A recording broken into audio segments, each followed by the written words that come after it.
छठी सदी के बीच तक दुनिया तारीकी में डूबी हुई थी और अरब समाज जिहालत, खुराफात और समाजी बुराइयों का शिकार था। लोगों की सोच इस कदर बिगड़ चुकी थी कि जब बेटी पैदा होती तो उसे बोझ समझते, मगर जब जंग होती तो दूसरों की बेटियों को उठा ले जाते। इसी खौफ से अपनी ही बेटियों को जिंदा दफन करना मामूल बन चुका था। तभी अल्लाह ने दुनिया पर रहमत की नजर डाली और सबसे महान पैगंबर को भेजा। वही पैगंबर जो अक्सर दुआ किया करते थे, ऐ अल्लाह, तू ही बेबसों का सहारा है और तू ही मेरा भी सहारा है। हजरत अब्दुल मुत्तलिब नबी करीम के मुकर्रम दादा थे और उनका असल नाम शैबा था। ये बनी इस्माइल के सबसे बुजुर्ग और मकबूल सरदारों में से थे। इनके वालिद हजरत हाशिम थे जो अपनी रहमत दिली और दरिया दिली के लिए मशहूर थे। हजरत हाशिम के ही तल्लुक से कुरैश के लिए तिजारती काफिलों का सफर तय हुआ और उन्हीं की वजह से मक्का में हज के जायरीनों की मेहमान नवाजी का रिवाज चला। हजरत अब्दुल मुत्तलिब वो मुबारक हस्ती थे जिन्होंने जमजम का पानी दोबारा खोजा और काबा की खिदमत को नया रंग दिया। उनके किए गए बड़े कामों की तफसीलात जानने के लिए देखिए story of Kaaba and Zamzam, link description में मौजूद है। हजरत अब्दुल मुत्तलिब ने अल्लाह की बारगाह में यह मन्नत मानी थी कि अगर उनके 10 बेटे सलामती के साथ जवान हो जाएंगे तो इनमें से एक को अल्लाह की राह में कुर्बान करेंगे। अल्लाह ताला ने हजरत अब्दुल मुत्तलिब को नेक और शरीफ औलाद से नवाजा। जब इनके बेटों की तादाद मुकम्मल हुई तो उन्होंने अपनी मन्नत अदा करने का इरादा किया। जब वो वक्त आया तो उन्होंने अपने तमाम फर्जंदों के नाम लेकर कुरा अंदाजी करवाई, जो उस दौर में अहम फैसलों के लिए एक आम तरीका था। इस कुरा अंदाजी में सैयदना अब्दुल्लाह रज़ियल्लाहु अन्हु का नाम निकला। इस मंजर को देखकर हजरत अब्दुल मुत्तलिब पर एक अजीब कैफियत तारी हो गई। अल्लाह की बारगाह में अपनी मन्नत पूरी करने के इरादे से आगे बढ़े, मगर कुरैश के बुजुर्गों ने उन्हें रोका। उनका कहना था कि इस अमल का कोई और हल तलाश किया जाए। मशवरा करने के बाद एक गैबदान ज्योतिषी ने मशवरा दिया कि सैयदना अब्दुल्लाह रज़ियल्लाहु अन्हु और 10 ऊँटों के दरमियान कुरा अंदाजी की जाए। अगर ऊँटों का नाम न निकले तो हर बार ऊँटों की तादाद 10-10 बढ़ाई जाए। यह सिलसिला चलता रहा यहाँ तक कि 100 ऊँट पूरे हो गए और आखिरकार ऊँटों के हक में तीर निकला। तब जाकर सैयदना अब्दुल्लाह रज़ियल्लाहु अन्हु की जान बची और 100 ऊँट को अल्लाह की राह में कुर्बान कर दिया गया। जब सैयदना अब्दुल्लाह रज़ियल्लाहु अन्हु जवानी को पहुँचे तो हजरत अब्दुल मुत्तलिब ने उनका निकाह हजरत आमिना रज़ियल्लाहु अन्हा से करवाया। सैयदना अब्दुल्लाह रज़ियल्लाहु अन्हु एक तिजारती सफर पर रवाना हुए। जब ये सफर मुकम्मल करके वापस आ रहे थे और यसरिब, बाद में जिसे मदीना कहा गया, पहुँचे तो अचानक बीमार पड़ गए। इनकी तबीयत दिनों दिन नाजुक होती चली गई और आखिरकार अल्लाह रब्बुल इज्जत ने इन्हें अपने पास बुला लिया। उस वक्त हजरत आमिना रज़ियल्लाहु अन्हा अपने शौहर के इंतजार में थी और उनके रूहानी दामन में एक अजीम अमानत थी।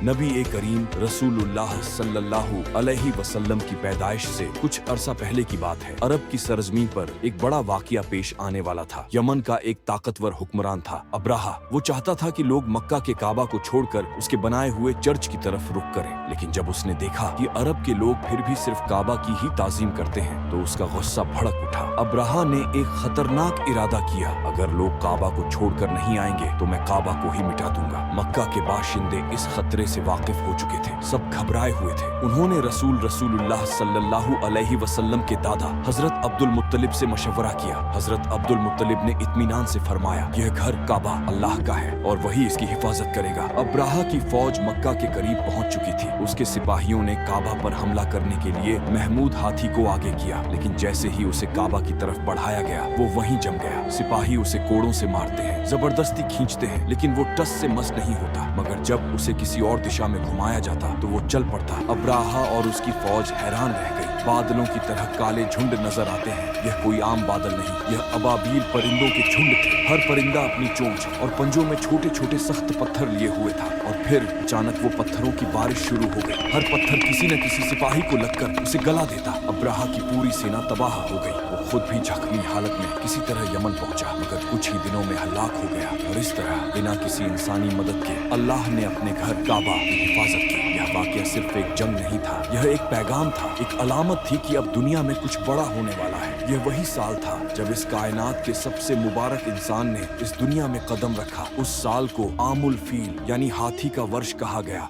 आसमान सितारों की जगमगाहट से दमक रहा था और मक्का की फिजाओं में एक अजीब सुकून तारी था। उसी मुकद्दस लम्हे में हजरत आमिना रजी अल्लाहु अन्हा की गोद में वो नूरानी अमानत आ चुकी थी जिसकी आमद से कायनात मुस्कुरा उठी। हुजूर अकरम मोहम्मद मुस्तफ़ा सल्लल्लाहु अलैहि वसल्लम इस दुनिया में तशरीफ ला चुके थे। जब यह खबर हजरत अब्दुल मुत्तलिब तक पहुंची तो उनकी खुशी की इंतहा न रही। वो फौरन अपनी गोद के चांद को लेकर काबा पहुंचे, जहां पहली बार उस मुकद्दस जमी ने अपने सबसे अजीम मेहमान की आमद का सजदा किया। यह कोई मामूली लम्हा नहीं था, बल्कि वो मुबारक घड़ी थी जिससे इंसानियत के लिए हिदायत और रहमत के एक नए सफर की शुरुआत होने जा रही थी। वहाँ उन्होंने शुक्राने के तौर पर दुआ की और आपका नाम मोहम्मद रखा, जिसका मतलब होता है जिसकी बहुत प्रशंसा की जाए। यह नाम उस दौर में अरब में आम नहीं था, मगर हजरत अब्दुल मुत्तलिब को यकीन था कि उनके नवासे का जिक्र पूरी दुनिया में मोहब्बत और अजमत के साथ होगा। हजरत सुवैबा रजी अल्लाहु अन्हा जनाब अबू लहब की कनीज थीं और यही मुबारक हस्ती थीं